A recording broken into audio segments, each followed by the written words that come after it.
오늘 데살로니가 후서의 제목은 무엇인가 하면은 프로스 데살로니케이스 베타라고 이렇게 하는데, 데살로니가 교인들에게 보내는 두 번째 편지다라는 제목입니다. 그런데 이 데살로니가 후서의 목적이 무엇일까? 기록된 목적이 무엇인가?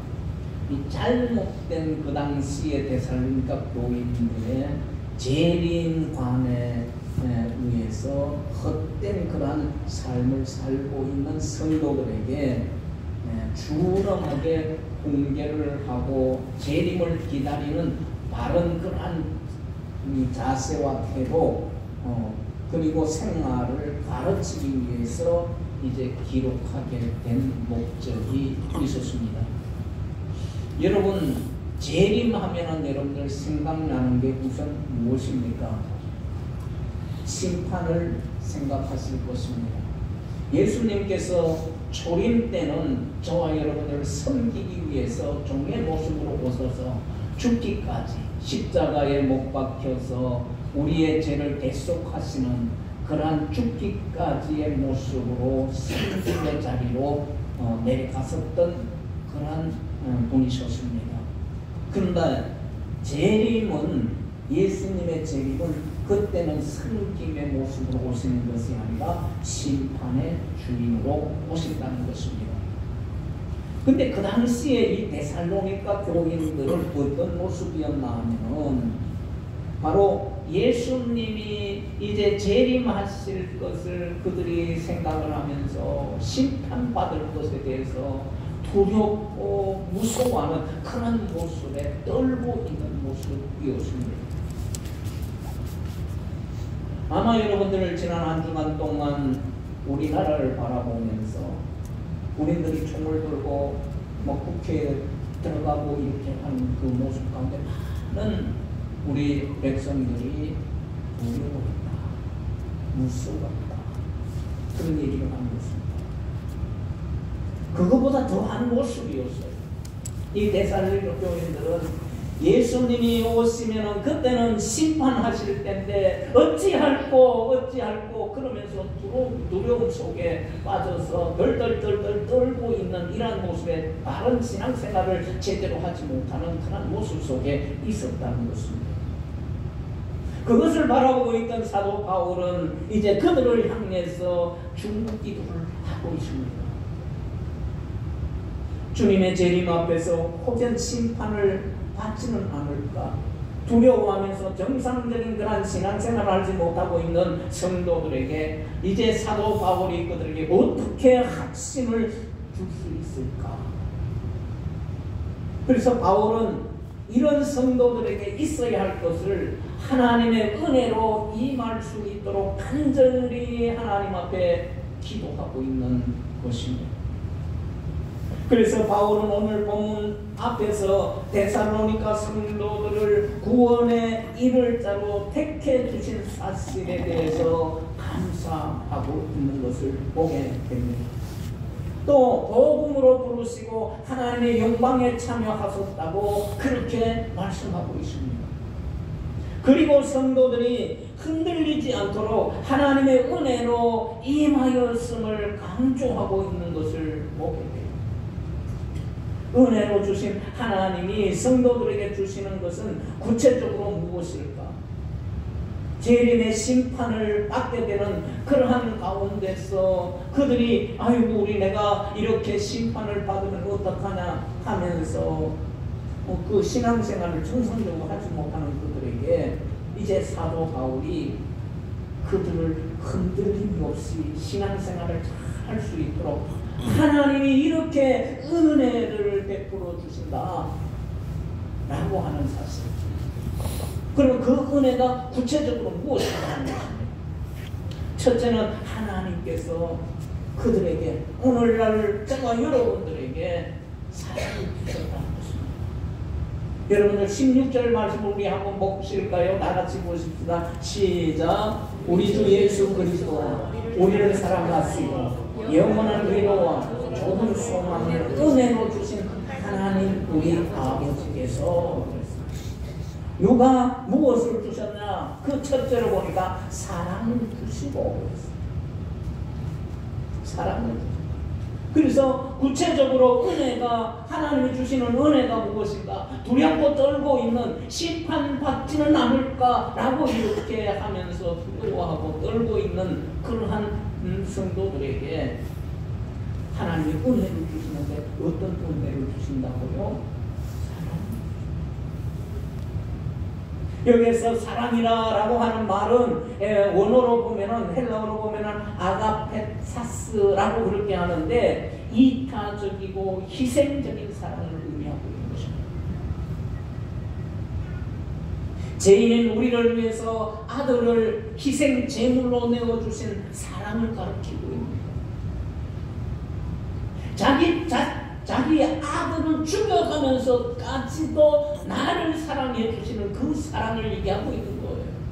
얼마나 여러분들이 그 하나님의 사랑을 받고 있는가 측량할 수 없는 것이잖아요. 자기 아들을 죽여서까지 희생시켜가면서까지도 나를 사랑해 주셨다. 죄인인 우리를 위해서 아들을 희생 제물로 내어주신 사랑을 가르치고 있는 것입니다. 이렇게까지 했는데 너희들이 무슨 그렇게 심판을 받을 것에 대해서 두려워하고 떨고 바르게 신앙생활을 하지 못하고 있느냐? 하나님이 너를 얼마나 이렇게 사랑하는데 그렇게 흔들리고 있느냐? 라고 하는 것입니다. 하나님의 사랑이 드러난 것이 바로 예수 그리스도의 성육신입니다. 이것이 복음의 진수입니다.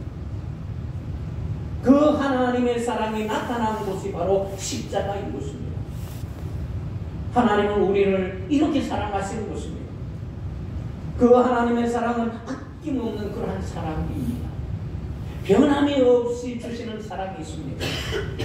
어제나 오늘이나 영원토록 불변하는 그러한 사랑이 있습니다. 늘 풍성하신 사랑입니다.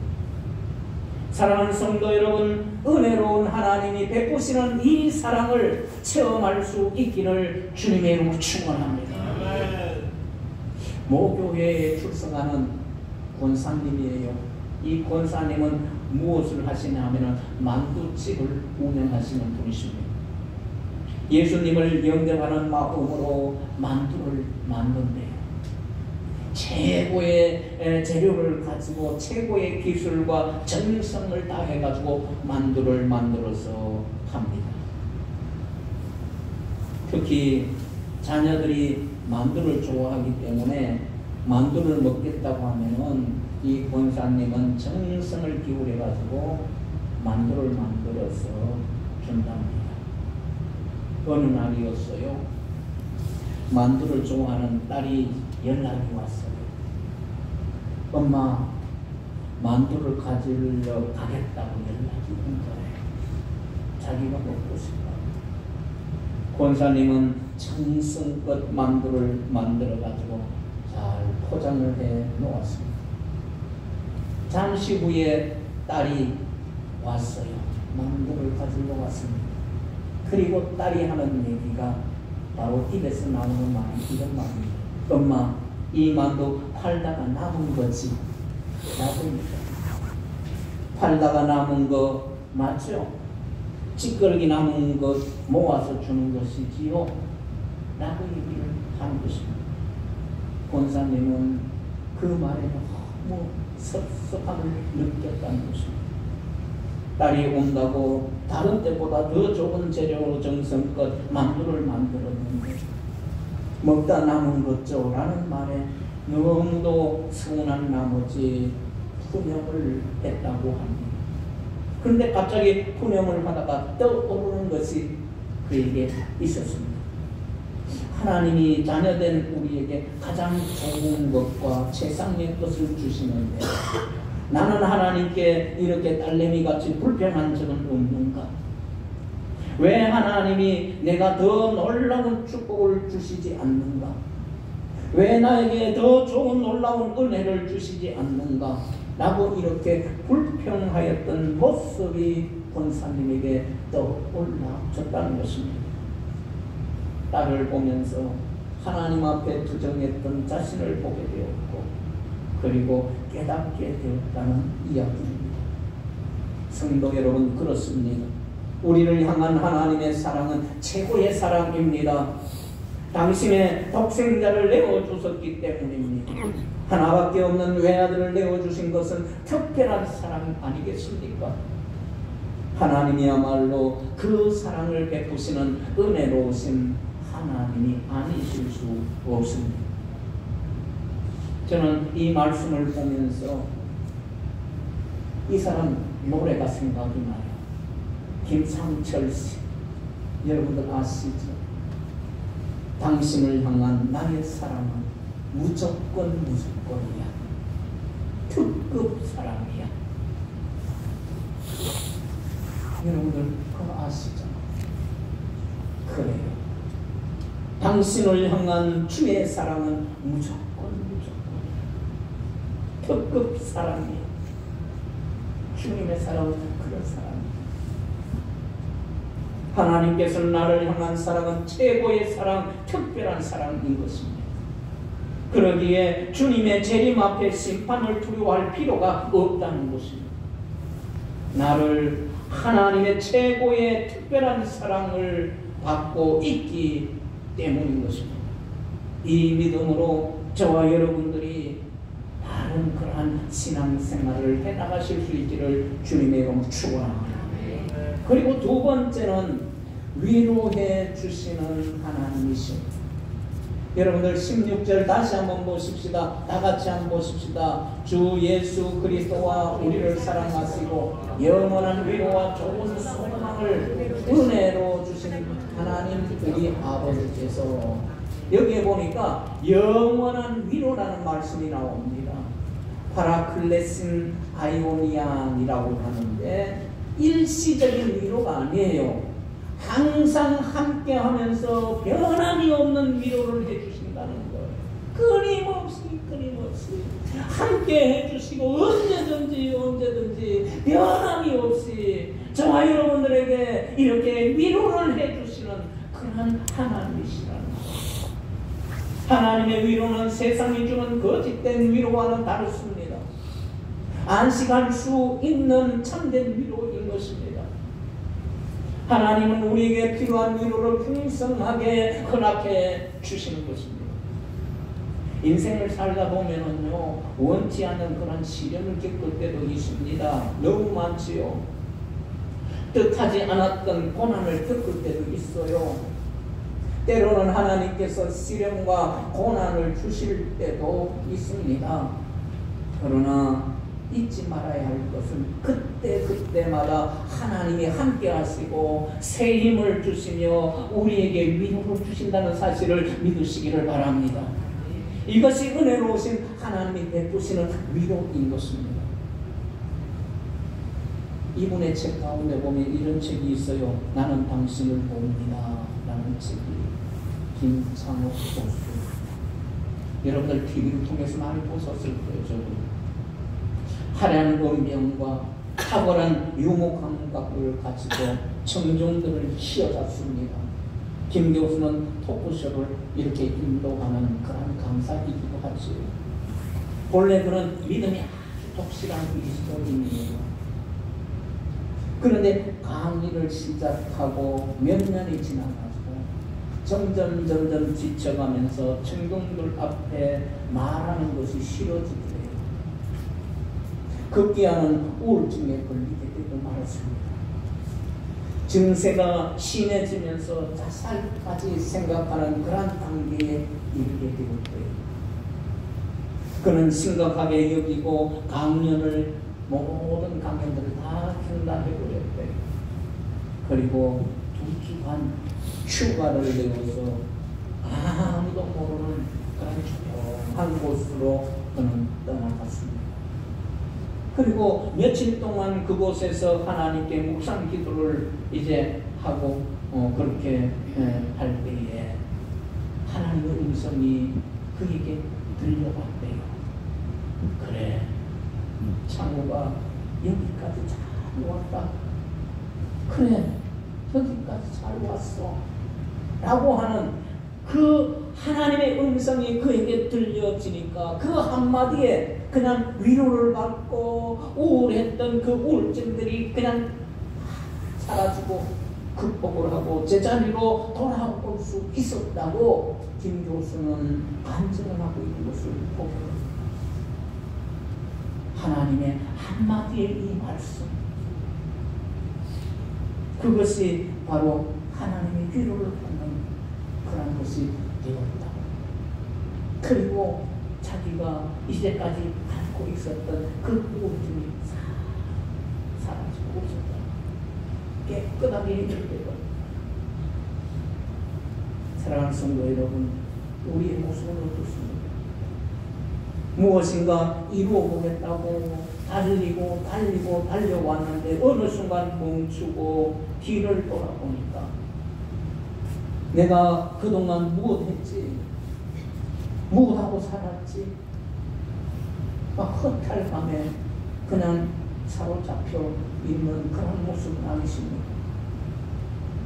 더 달려가야 할 길이 앞에 보이지만은 목표가 채워지지 않아가지고 불안하고 조바심이 나지는 않고 있습니까? 마음마저 지치고 우울해가지고 있지는 않습니까? 그렇다면 우리에게 필요한 것이 바로 하나님의 위로의 음성인 것입니다. 그래 내 아들아, 그래 내 딸아, 여기까지 잘 왔어. 잘 왔어. 여기까지 오느라 얼마나 수고를 많이 했니? 이제부터는 내가 너와 함께 할 것이야. 걱정하지 마라. 바로 하나님의 위로하는 음성을 저와 여러분들이 들을 수 있기를 주님의 이름으로 축원합니다. 그리고 위로하는 하나님을 만나실 수 있기를 바랍니다. 그래서 주님의 재림으로 심판을 두려워할 필요가 없다는 것이에요. 우리 주님이 나와 함께 해주소서. 언제든지 끊임없이 변함없이 나를 위로해 주시기 때문입니다. 그리고 세 번째는 소망을 주셨다는 것입니다. 여러분 16절 다시 한번 보십시다. 다 같이 시작. 우리 주 예수 그리스도와 우리를 사랑하시고 영원한 위로와 좋은 소망을 은혜로 주신 하나님 우리 아버지께서, 여기서 좋은 소망 그랬어요. 엘피다 아가덴이라고 하는데 하나님께서 주시는 선한 소망, 하나님이 주시는 선한 소망, 그러니까 천국의 소망, 구원의 소망을 말씀하고 있는 것입니다. 우리를 악으로 끌고 가는 미혹된 영이 주는 환상이 아니에요. 좋은 소망은 하나님의 언약에 기초한 참된 소망을 말씀하고 있는 것입니다. 상황에 따라 변하지도 않고 견고한 닭과 같이 어떠한 상황에도 흔들림이 없는 그런 소망입니다. 그리고 어떠한 고난에도 인내하게 만드는 소망인 것입니다. 하나님은 영원한 생명에 대한 소망도 주십니다. 그리고 소망은 하나님의 무조건적인 은혜의 결과요 선물인 것입니다. 하나님의 소망은 세상에서 누릴 수 없는 소망입니다. 은혜의 하나님이 주시는 소망은 소망으로 말미암아 항상 감사하며 기쁨과 평안으로 살아갈 수 있는 저와 여러분들이 되어지기를 주님의 이름으로 축원합니다. 조지 핸델이라는 분, 여러분들 음악가 가운데 아주 유명한 분이죠. 후기 바로크 음악의 거장이라고 얘기를 합니다. 하지만 그를 시기하던 사람들이 이제 공연장에 이제 불량배들이 동원이 되어가지고 이제 공연장을 난장판으로 돌리고 방해를 하였습니다. 그래서 핸델은 충격을 받습니다. 그래서 결국은 병을 얻고 말았어요. 그리고 병을 고쳐보려고 애를 썼으나 오히려 반신불수가 되고 말았습니다.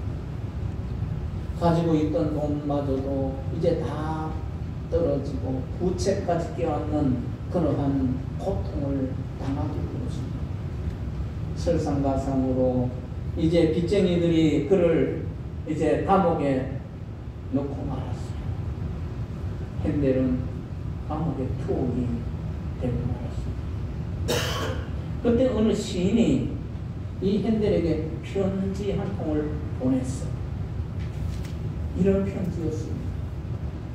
그리스도는 사람들로부터 버림받아 되었으나 하나님이 부활시켜 만왕의 왕이 되게 하셨다.